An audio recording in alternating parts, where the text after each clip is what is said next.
we've seen of Bautista this season compared to the last couple of campaigns is that there have been races where the best available to Bautista has been a second or third position. As we said at the top of the programme, just a couple of race wins at venues where he's dominated, certainly last season. This could be more of the same for Bautista at the moment, watching on as his teammate scampers away in P2. Yeah, and that's a new thing for him to have to deal with, to try and chase down someone on the same bike, and mentally that can be difficult, even if you're a double world champion and coming into this race as the championship leader.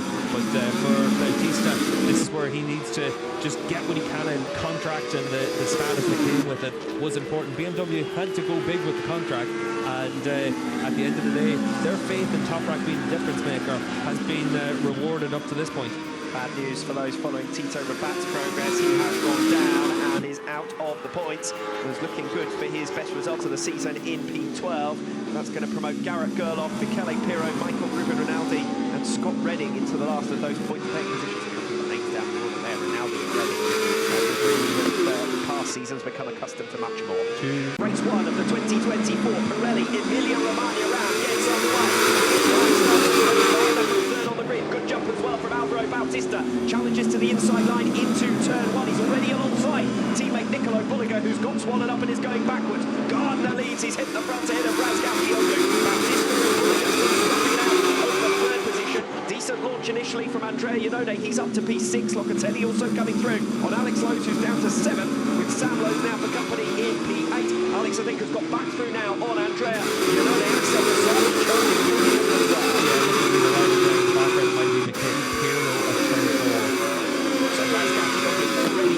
Trying to recover top spot against Remy Gardner. Super start it was from him on the outside of that front right. Yeah, Javi Vierge down the red Honda, but good start from that fourth row from Sam, like you said, and up into the top 10, giving himself a chance of some decent points in this race. Alex Lowe still trying to recover on the inside of Andrea Locatelli there as they tiptoe their way through turn 10. Now the speed builds towards Cremona, fastest corner on this circuit. Gardner leads from Razgatlioglu in second, Bautista in third. Now to Andrea Locatelli, 0.3 of a second, the gap to 5th position, and Locatelli for the moment backing up Alex Lowe's as well. Yeah, and Remy really, that could be Jonathan Ray maybe in the background. It looked like a blue line. I think it might well have been Jonathan Ray, who has gone tumbling out of this race at high speed on the opening lap. The latest in a catalogue of misfortunes for the former world champion at the start of this 2024 campaign. Yeah, you can see here with Bulliger, he's a little bit wide. Is that going to leave him a little bit vulnerable from Locatelli behind him? But at the front of the field, Remy Gardner riding with so much confidence as well. We saw him through those right-handers at the end of the lap, really using every inch of the racetrack. Locatelli around the outside of Nicolo Bulliger at turn 2, and the pair almost connected. Locatelli was far faster coming off the final turn at the end of the opening lap. Jonathan Ray walking away from an incident in the very early stages. We won't get to see what the climb might have looked like for him. Meanwhile, back at the front, Alex Lowe's makes his way through as well on Nicolo Bulliger. This will be the biggest concern of whether you want to qualify. If you find yourself getting banged out of the way in the early stages, down to 6th position here for Bulliger, trying to recover against Alex Lowe's, and for the moment doing so successfully. You put yourself back from the podium trio who are starting to escape away though. Yeah, exactly, and once you're starting to battle with each other, that's whenever the likes of Bautista and Toprak are always able to take advantage of their consistency. Remy Gardner does do a very solid job leading a WorldSBK race. From Nicolo Bulliger, wasn't it at the end of the opening lap, and he's now on the back foot trying to recover. High speed into Cremona, that was full commitment there, and it sends Andrea Locatelli off the circuit altogether. Might be an opportunity for Alex Lowe to come through for P5. Yeah, and this is going to be the tail end Jonathan Ray's crash up at the top of the screen, and that's a fast place to come off. It's 240 k's an hour through there, and you're going back in 1 gear, 5th gear, 4th gear through there. So for Jonathan Ray, at least able to walk away from that one, but again it means that he's got no data for tomorrow in the race as well, and just puts him even more in the back foot.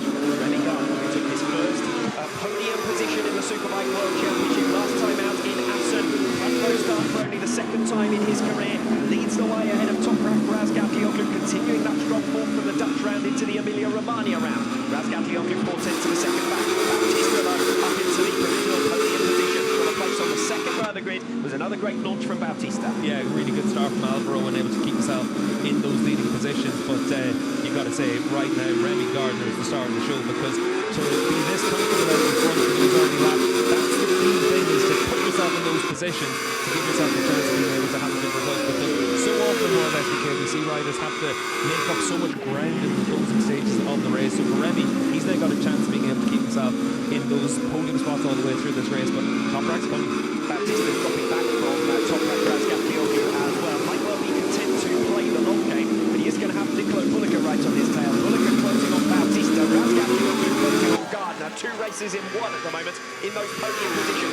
Nose to tail the top spot as they come through Cremona.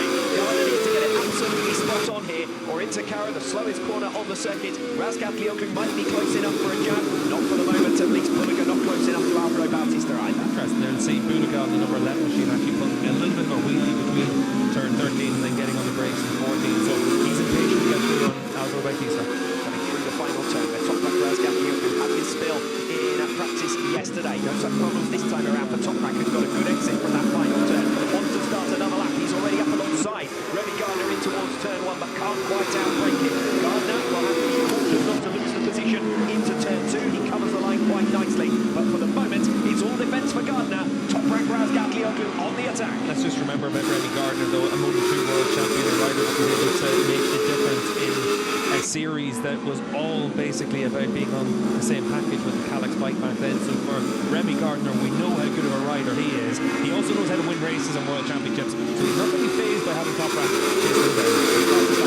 Toprak Razgatlıoğlu 133.681 there on lap 3, and Toprak's making his move down the inside. Remy Gardner are riding on board with Nicola Bulliger, and Razgatlıoğlu takes the lead on race 1 of this 2024 Pirelli Emilia Romagna round. So let's see what Toprak's pace is now, and if Remy's able to go with it. Like I said, comfortable in the first few laps for Remy, and now's the point of the race where you have to start being able to go with those riders. But it has been really promising for Remy, front row of the grid, leading those early laps. But at the end of the day, he's not the first rider that's going to be attacked by Toprak into turn 8 and come off second well. This is the key to taking opportunity all the way through the race here. This is where we're going to see all the moves. So for Toprak to be able to make that move, it is one of the positions where if you can get your bike down the inside, you immediately take that high ground. So an easy move. It's Bulliger who looks the most racy at the moment of the 2 riders now behind Toprak Razgatlıoğlu, and in his wake, Bulliger has been hounding Alvaro Bautista, but thus far not finding a way through. Of course, identical packages for those 2, so it's not really straightforward. Bautista might well need to make an error for Bulliger to force his way through. Bautista, meanwhile, starting to build up his pace. New personal best lap last time around from Bautista to close down Remy Gardner, and he needs to clear him quickly because Razgatlıoğlu is clearing off at the head of the field. 0.6 of a second already clear of Remy Gardner. Yeah, you can see their new fastest lap of the race for Bulliger, and that's why he's putting the pressure on Bautista. But both of the Aruba Ducati riders struggled in yesterday's free practice sessions with a lack of feeling on the front end of the bike in the heavier braking zones and in the initial phase of the corner. They've been able to make step-by-step progress through the course of yesterday afternoon and into today. And for Bulliger, this is where the bike is at least starting to give the opportunities. But Alvaro Bautista there, a little bit hot on the run through the mid-corner there. That might leave him a little bit vulnerable. Turn 8's a very strange corner because you can go into it fast, but then it means you come out of it slow, or you can be vice versa. Yeah, we saw the alternative racing line through Quencher when we took the overhead shot, didn't we? A variety of different lines available through there. We're now into the penultimate sector of this lap number 5 through Cremona. High-speed turn there with Bautista still shadowing Remy Gardner for this second position. 3 riders in the mix there. Bulliger though runs wide. Bulliger's off the circuit altogether. That's going to cost him dearly. He has been hassling and harrying his teammate Alvaro Bautista for the last couple of laps, but he's lost plenty of ground there, something like 0.6 of a second in one small error. Yeah, and we'll see what the difference is as they come across the line. The good news for him is that Alvaro is bundled up a little bit behind Remy Gardner, and Remy's still able to put in 1 minute 34s. Last time around, though, it was back into the low 34s there for Remy, so he's still got the same pace as the riders around him. And we suspect that Alvaro Bautista could run this kind of pace quite deep into the race.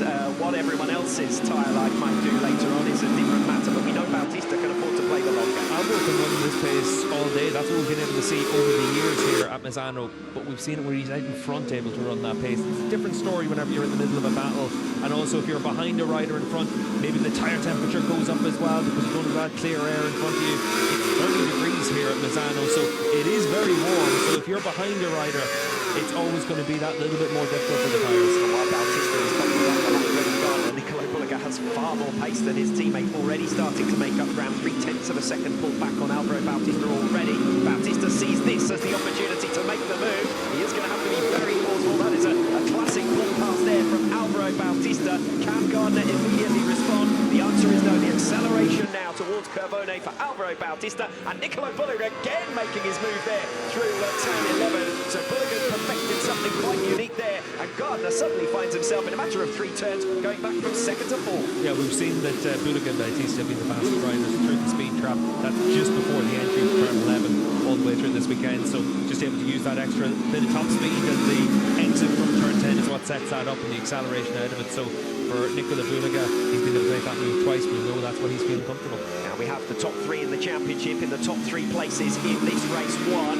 Bautista and Bulliger both coming through on Gardner. Bulliger the fastest man of the link trio last time around, despite that overtaking manoeuvre with a 1 minute 33.9, but Toprak Razgatlıoğlu more or less matching that pace with a new personal best last time around as well. Obviously the top 3 is going to be the interesting thing. What happens with Remy Gardner now? If Locatelli, Lowe's, Iannone and Lowe's are able to get back towards them as well, you could have a decent scrap there for that 4th position if Gardner's not able to get himself back in the mix with the Ducati riders. Just to say as well, Michael van der Mark up inside the top 10, with van der Mark having started from the 6th row of the grid, so he's recovered well from Super Bowl crash. Nicolo Bulliger spent 2 laps shadowing Alvaro Bautista before an error that sent him off the circuit altogether. He has recovered that ground now, and once again is right on the tail of Bautista. Tried to find a way through into turn 8, but wasn't quite close enough. Could he spring his move down the inside of turn 11? I don't think he's going to be able to do it against another Ducati, but he's certainly lining himself up for it, isn't he? Runs in wide. Now with the cutback, it's Bautista versus Bulliger. Number 11, who's already made 2 passes here through Cremona. He's not going to be able to do it against his teammate Alvaro Bautista. Now it's about perhaps setting himself up for a move into Karen, the slowest corner on the circuit. Turn 14. Razgatlioglu now 1.5 seconds clear at the head of the field. The only man with the pace to match him seems to be Bulliger. He's tripping over his teammate Bautista once again on lap 7. Yeah, and you can see with Remy Gardner behind them as well, they are bottled up a little bit, and we're not seeing the pace that you'd expect to see from Alvaro Bautista. Still only at 1/3 distance though, so Alvaro, we might well see him come back into it later in the race, but the gap between him and Toprak, it's stretched out to almost 2 seconds now, and it's another half second on this lap that Bautista's lost. He's trying to be defensive against Bulliger, but he just doesn't look comfortable in that corner entry. You see into turn 1 there, he just doesn't look like he's got that normal fluidity that we see from Alvaro whenever he starts to turn into the corner. And Bautista last lap around slower than the likes of Locatelli and Lowe, so that's why they are also coming back into the picture now. Same again there into turn 4 as well, so Bulliger's going to have an easy move. Yeah, Alvaro Bautista a little bit wide, a little bit sluggish. Bulliger picks his pockets in straightforward fashion. That might be the best possible outcome here for the Aruba.it Ducati factory, because Bulliger can now start thinking about hunting down Toprak Razgatlioglu. And we like to see whether Bautista will find some pace later on, or whether everyone else's will drop more dramatically than his. But certainly for the moment at least,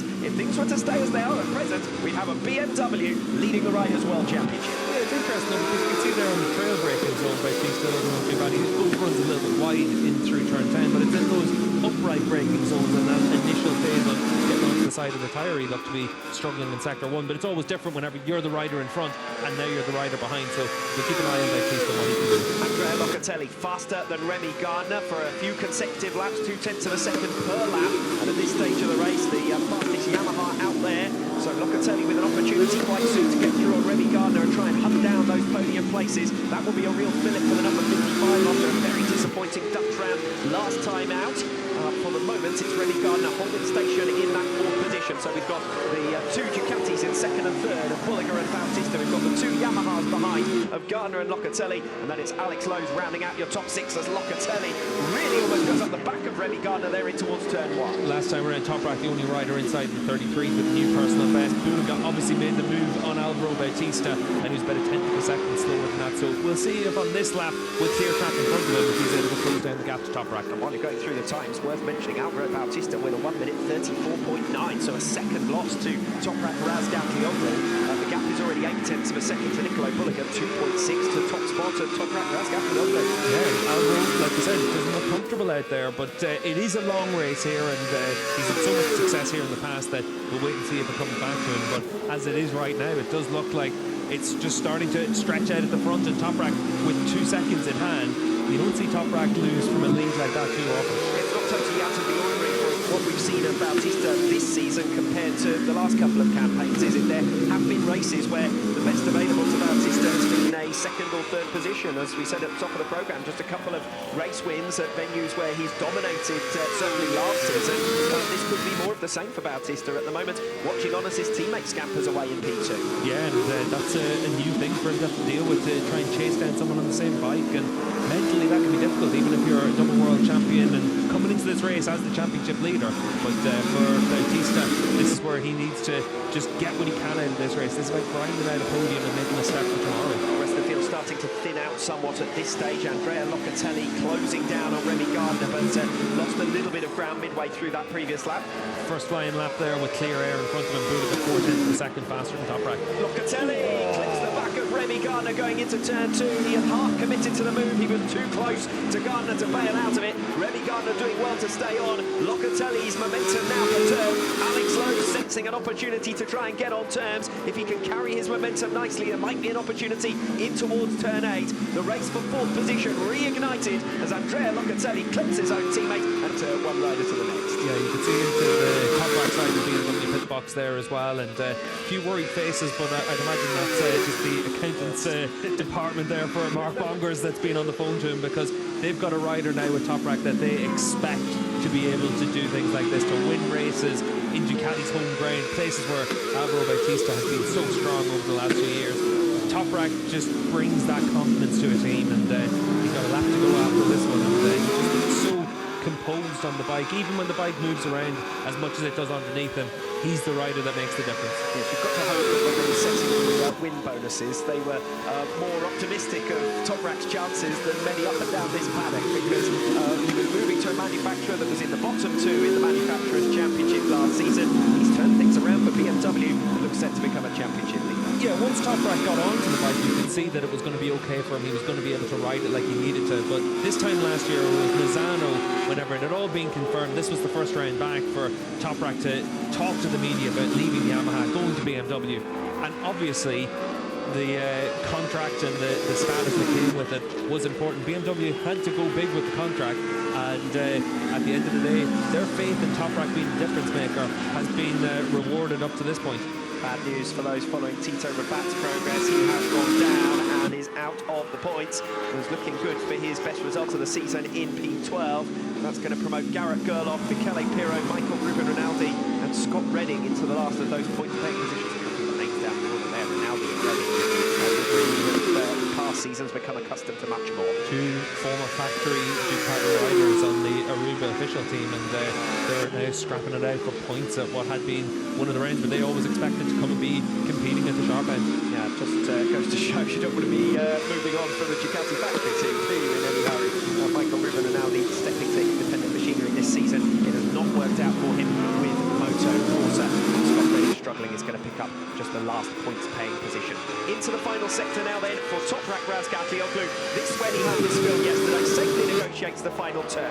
Toprak Razgatlioglu, a winner in Catalonia, a winner in the Netherlands, and a winner in race 1 of the Emilia-Romagna round to take the championship lead for BMW for the first time in over a decade. Toprak Razgatlioglu dominates the first race of the weekend in Misano, 1.8 seconds ahead of Nicolo Bolliger at the checkered flag, and his main title rival Alvaro Bautista relegated to 3rd, relegated to 2nd in the series standings. Razgatlioglu leads us with a 3-point advantage. And for